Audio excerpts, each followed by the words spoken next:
Hay momentos en la vida que digamos, marcan un antes y un después. Como cuando uno se casa. Uno se casa y la cosa cambia, ¿no? Cuando nace el primer hijo, ¡uf! Y cuando nace el segundo, pues. Hay un momento también que marca un antes y un después, y es precisamente cuando llegamos a tener sobrinos. Sobre todo cuando no tenemos sobrinos y nuestro hermano, nuestra hermana tiene un hijo, una hija, y es la primera vez que somos tíos. Eso también marca, ¿no? Porque la ventaja de ser tío es que uno puede consentir a los sobrinos, pero no es mi responsabilidad criarlos. A diferencia del hijo, ¿no? Que el hijo como que... Ya, y por eso se dice que los abuelos y los nietos son aliados naturales. Y a los tíos los quieren más porque es el que siempre consiente. Exacto, porque entonces... Y eso pasa, ¿no? Cosas que... Y a veces cosas que uno no se imagina. Algo que a mí me sorprendió fue enterarme que mi sobrina descubrió lo que implica meter las galletas Oreo en leche para comérselas, gracias a mí. O sea, que fui yo el que le enseñé. Digo, mira. Yo, bueno. Entonces, y ella ahora lo recuerda como diciendo, agradeciéndome a mí, gracias a mi tío pude descubrir esta maravilla, ¿no? Bueno. Entonces sucede que en una ocasión mi sobrino estaba chiquito, todavía tenía pañales, o sea, usaba pañales. Y bueno, los que me conocen saben que me gusta ser ordenado, siempre me gusta ser ordenado. Para mí, en un mundo ideal, todos los libros tendrían el mismo alto, el mismo fondo, con el momento que los pones en la librería, cosa que ahí está todo rectito. Infortunadamente no es así, ¿no? Bueno, ancho sí está bien, obviamente, algunos tendrán que ser más anchos que otros, ¿no? Pero en un mundo ideal, como les digo, ¿no? Todos los libros tendrían el mismo alto en la librería y al momento de meterlos el mismo fondo, cosa que se ve en orden, ¿no? Pero como no es así, normalmente, y usted ve mis libros en cualquier época de mi vida, y esto, bueno, es algo que indirectamente lo aprendí de mi padre, porque él lo hacía así también. Mis libros están ordenados de tal forma que el frente de ellos es parejo. Es decir, delante de los libros hay el mismo espacio, independiente del fondo que tenga, independiente de cuán ancho vendría a ser, ¿no? Bueno, el otro dice espesor. Bueno, digamos que, ok, alto, ancho, espesor, ya para que hablar con propiedad. Entonces los libros entonces lógicamente eso que implica que hay que ordenarlos de tal manera que queden parejos. Bueno, mi sobrino tenía la particularidad de que cada vez que, bueno, él se subía a mi cama y como justo los libros estaban cerca de la cama en aquel entonces, él se subía a la cama, se paraba en la cama y empezaba a coger los libros. ¡Ah! O sea, empujarlos todos de manera que esa era su diversión. Pasaba que decía, bueno, ya es su travesura, es como quien dice su diversión, ya, ¿qué puede pasar? Ya nada puede ser peor. Hasta que descubrió mis cassettes. En aquel entonces, ¿ya? Mis cassettes. Y le metía el dedo a los cassettes, sacar la cinta. Y como igual era... Bueno, y ya se imagina, pues, ¿no? Cuando ve, ¡ah! Ya. Se llamaba. No, bueno, igual estaba chiquito, igual. ¿Serio, no? Ah, sí, pues los cassettes, sí, pues ya. Ahí sí ya era su certificado de función del cassette, ¿no? Ya. Claro, pues ya te lo así. Sí, pues ya no se podía hacer nada. No Ya. había copy. No, pues y en esa época tener un cassette original. Era plata también. Sí, pues claro, sí, en esa época sí. Entonces yo lo que tuve que hacer fue, obviamente, seguir amando a mi sobrino, ¿no? Pero ya, o sea, puse los libros más altos, ¿no? Los cassettes, ya un buen recaudo, todo para por precaución. ¿Ya? Entonces, esa adversidad, porque en su momento dolió, esa adversidad me llevó a tomar una decisión para, de alguna manera, preservar lo que tenía, ¿no? Para que de esa manera poderlo conservar y todo.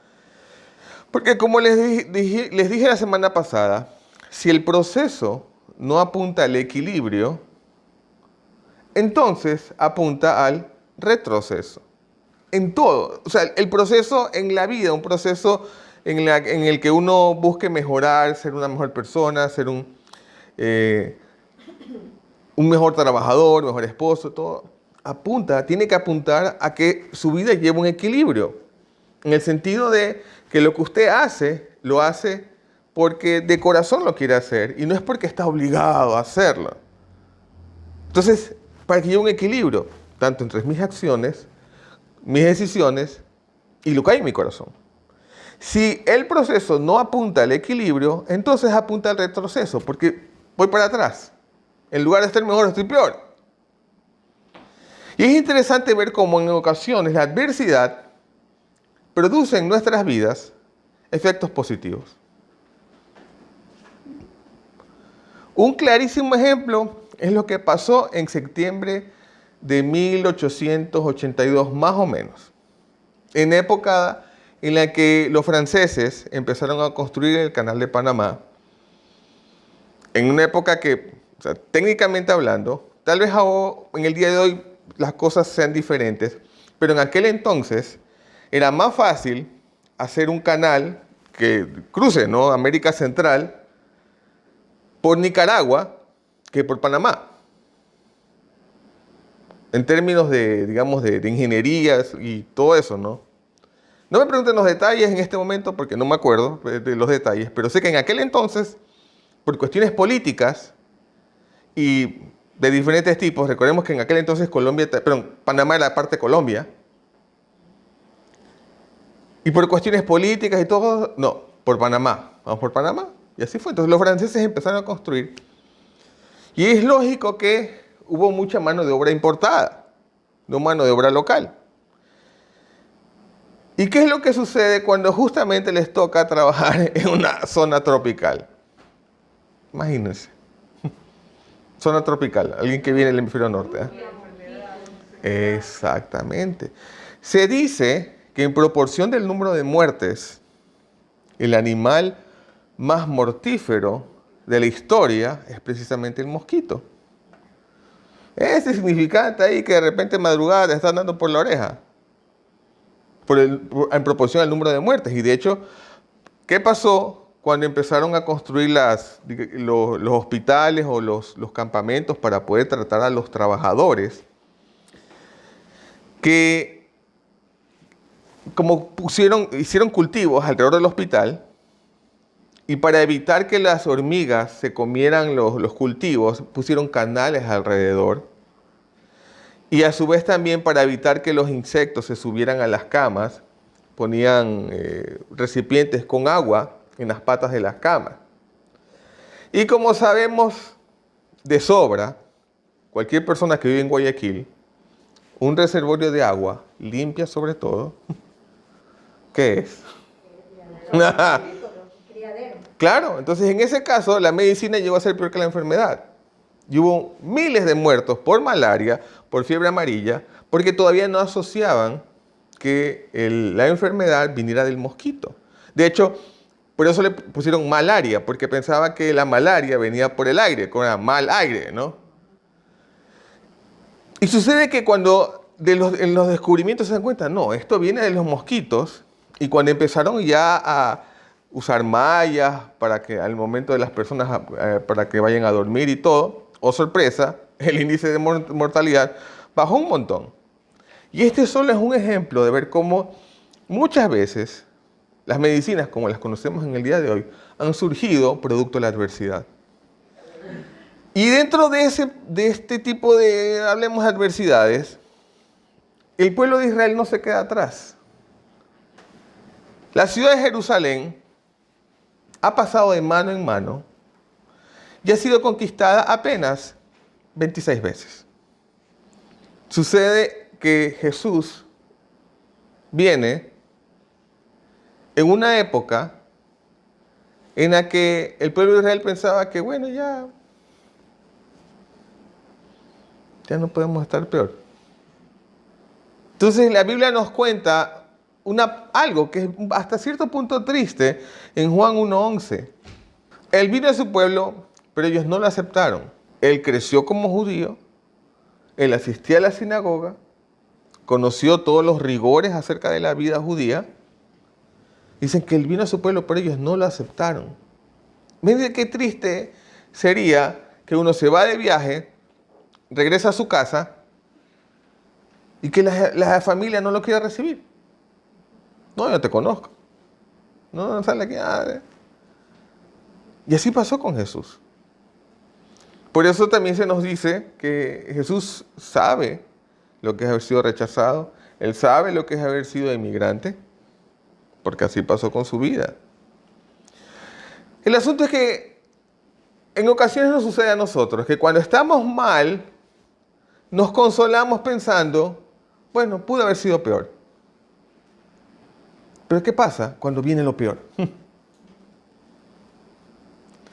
Y a veces llega el momento en que estamos tan mal, porque lo que cuando decíamos, bueno, puede ser peor, y pasa lo peor.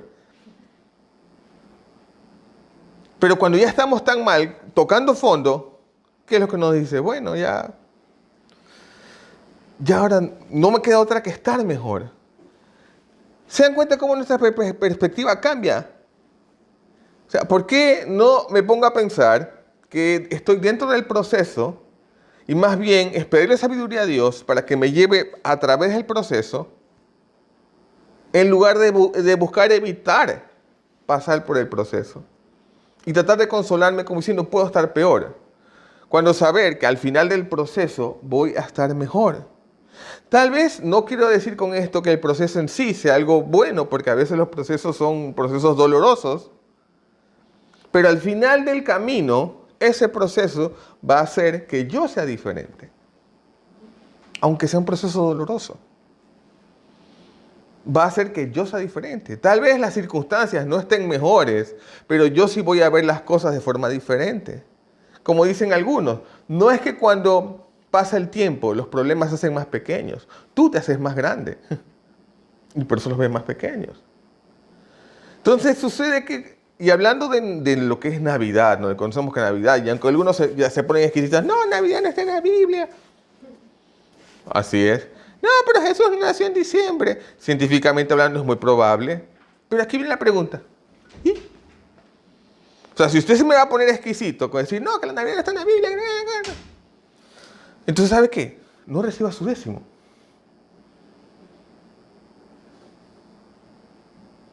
Porque ese aguinaldo navideño tampoco está en la Biblia. Entonces, no lo reciba, devuélvalo. Que su empleador no se va a quejar. Entonces, es importante entender que si bien es cierto, el enfoque navideño comercial no es por el motivo por el que vino Jesús, pero cuando nosotros entendemos que Él vino a cambiar las cosas en la vida y para que en medio de la adversidad demostrarnos que efectivamente hay luz y que aunque estemos mal, siempre que nos enfoquemos en Él, vamos a estar mejor. Tal vez las circunstancias no mejoren, pero sí yo voy a cambiar y voy a ser transformado para poder enfrentar las circunstancias. Y de eso se trata la madurez. Que esa no viene por la edad, sino viene por la aceptación de la responsabilidad. Aceptación de la responsabilidad por mi vida, aceptación por la responsabilidad de lo que yo produzco en las vidas de otros, y en general en todo lo que pasa a mi alrededor. Por eso es que el mismo libro de Juan, más adelante en el versículo siguiente, nos dice, Juan 1:12, pero aquellos que lo aceptaron, a quienes creyeron en Él, les dio el derecho de convertirse en hijos de Dios. En el momento que yo acepto a Jesús como Salvador de corazón, como dice aquí, los aceptan y creen en Él, confiando en Él, dice que nos da el derecho. No dice la posibilidad. No dice tal vez si es que te portas bien. No, dice que les dio el derecho de convertirse, de transformarse en hijos de Dios. Y como hijos de Dios, ¿qué pasa? Debemos reflejar la naturaleza del Padre. O sea, como hijos debemos reflejar lo que es el Padre. Y un ejemplo clarísimo nos lo da el mismo Señor Jesús, que nos dice en Juan 9:5. Mientras esté yo en el mundo, luz soy del mundo. Jesús es la personificación viva de todas las instrucciones que el Señor da en el Antiguo Testamento. Él viene para mostrarnos con su vida cómo se hace, cómo se vive conforme a lo que Dios mismo establece. Y de esa forma quiere decir que si eso pasa en Jesús, si a través de Él yo ya tengo el derecho de ser hijo de Dios, quiere decir que mi vida debe acercarse cada vez más a eso. Que mi vida sea el reflejo preciso de las instrucciones que están en el Antiguo Testamento. En la medida que confío en Él y aprenda a ser como Él. Y entre esas cosas hay un error que muchas veces cometemos cuando queremos que las personas conozcan a Jesús. Que mi trabajo es estar ahí, dale, hasta que de repente esté tan harto y ya, ok, sí, ya. Sí, ya voy a aceptar a Jesús, ya voy a la iglesia, ya. Ahí no hay algo que venga de corazón. Algo que viene de producto, ya, para que no moleste, ya, pum, dale. Mi trabajo no es convertir a las personas. Y ya vamos a ver en detalle qué quiero decir yo con esto. Y Jesús mismo, en Juan 16:8, ahora que estamos enfocándonos en esta parte de por qué Él vino. Porque tal vez no podemos decir con precisión cuándo, pero sí podemos decir con precisión para qué y cómo. Y cuando la Biblia nos muestra algo claro, es porque a Dios le interesa que lo tengamos claro. Dice Juan 16:8, cuando Él venga, demostrará a los que son del mundo dónde hay pecado, dónde un camino hacia la salvación y dónde una condena. Aquí Jesús está refiriéndose al Espíritu Santo. Él dice, ¿saben qué? Yo me voy, pero viene el Espíritu Santo y Él es el que les mostrará a ustedes. Él es el que les va a enseñar. Es decir, yo les mostré cómo se hace, pero Él los va a capacitar para que lo puedan hacer. Entonces, ¿cuál es mi trabajo? Mi trabajo no es convertir a las personas. Mi trabajo es vivir como Jesús, de manera que cuando hable, mis palabras reflejen su vida y poder compartir de su verdad. Pero el trabajo de convencer a la persona es del Espíritu Santo. Imagínense la carga de estrés que se pone uno encima pensando que la salvación de otro es su responsabilidad. Mi trabajo es vivir la vida en la mayor medida posible como Jesús la vivió.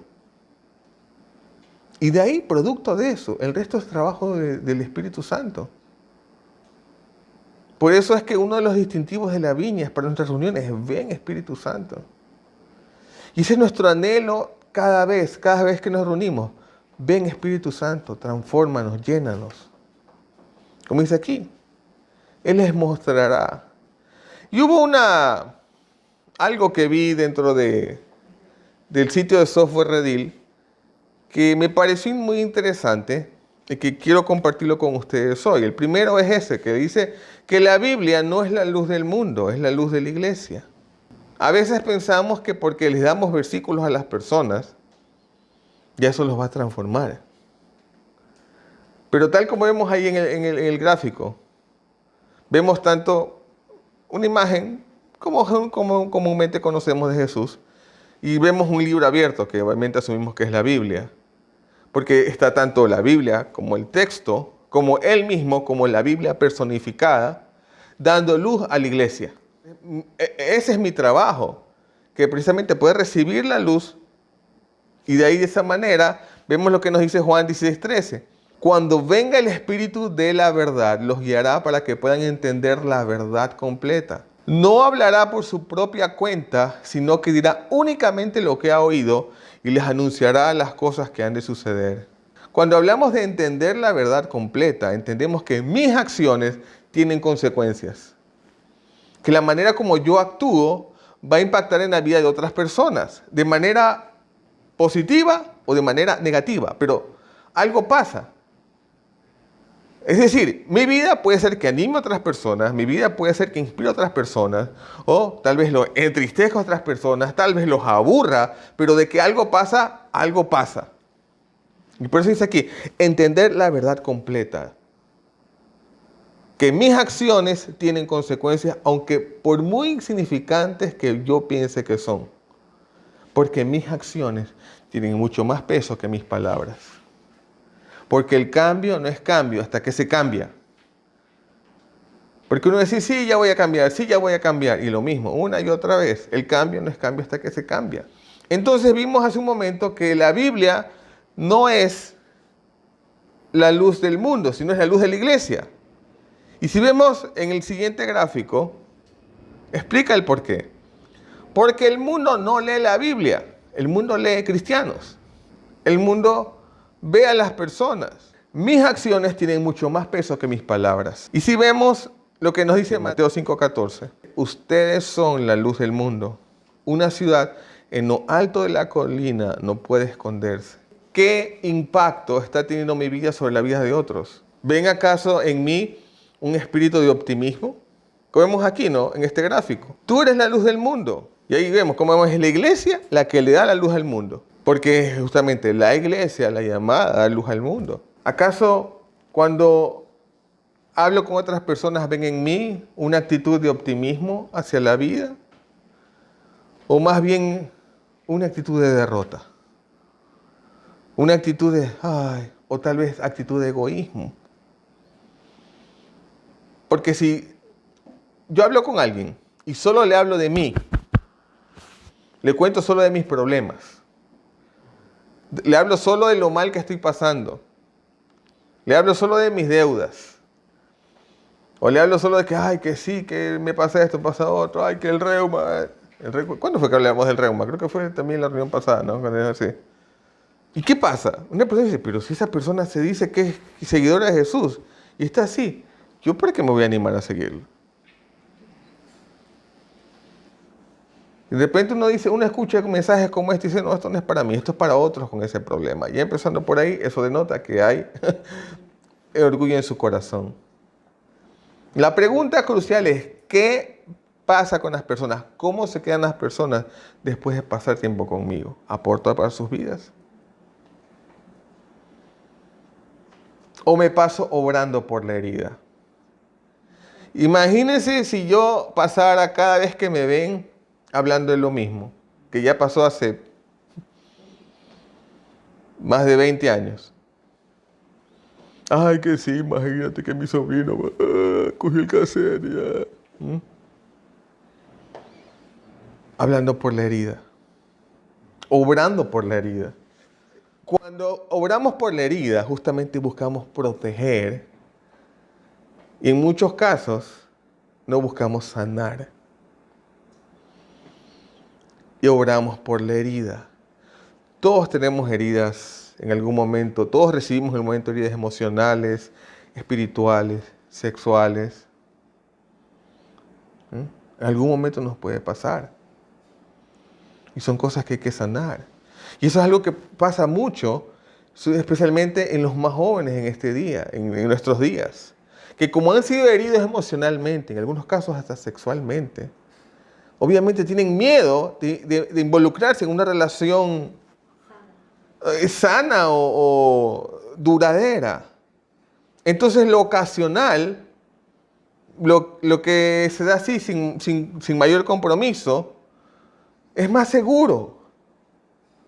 Porque de esa manera puedo tal vez que pues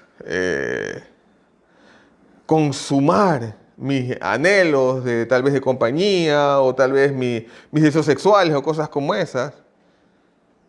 Y pienso que de esa manera mi corazón no se va a ver afectado. Sin darse cuenta que ahí tal pasa lo mismo, como pasó con los reservorios de agua en época hablamos acerca de cuando los franceses empezaron la construcción del Canal de Panamá, donde el remedio fue peor que la enfermedad. Porque precisamente no lo saben. Y como obviamente han sido sanados y muchas veces nos enfocamos en decirles, sabes que no lo hagas porque es pecado, en lugar de buscar sanarlos primero. Y después que ellos puedan vivir en esa libertad que la misma palabra de Dios nos da, que el mismo Señor Jesucristo nos dijo, como hablamos hace un momento, ustedes son la luz del mundo. Y tal y cual como vimos en los gráficos, la Biblia es la luz de la iglesia. Y es la iglesia precisamente la llamada a ser luz del mundo. Y finalmente vemos lo que nos dice Mateo 5:16. De la misma manera, ustedes deben dejar que su luz brille delante de todos, a fin de que ellos puedan ver las cosas buenas que ustedes hacen y alaben a su Padre Celestial. Cuando uno deja que la luz brille, es un brillo natural, no forzado. Dice, dejen. Al decir, dice que deben dejar que su luz brille. Eso quiere decir que esa luz ya está. No está diciendo, enciende la luz, sino que deja que esa luz que ya está ahí sea la que brille delante de todos. Es decir, que tus acciones demuestren que efectivamente la luz de Jesús, de la cual tanto se habla en la época de Navidad, es la que ha iluminado tu vida y esa luz que ya está en ti es la que brilla. De esa manera, esa luz brilla delante de todos y ellos pueden ver, wow, esto hace Dios. Si esto hace Dios, yo también lo quiero para mí. Porque dice aquí, al ver esa luz que brilla en ti, es decir, eso no lo pudiste haber hecho tú, eso no te lo pudo haber hecho el cirujano plástico, eso te lo hizo el Señor. Y si el Señor te lo hizo, yo lo quiero para mí y voy a reconocer que efectivamente Él es el Señor. Como dice aquí, y alaben al Padre Celestial al ver esa luz que brilla en ti, al ver cómo la Biblia llegó en tu corazón a dar luz y esa luz es la que tú le das al resto.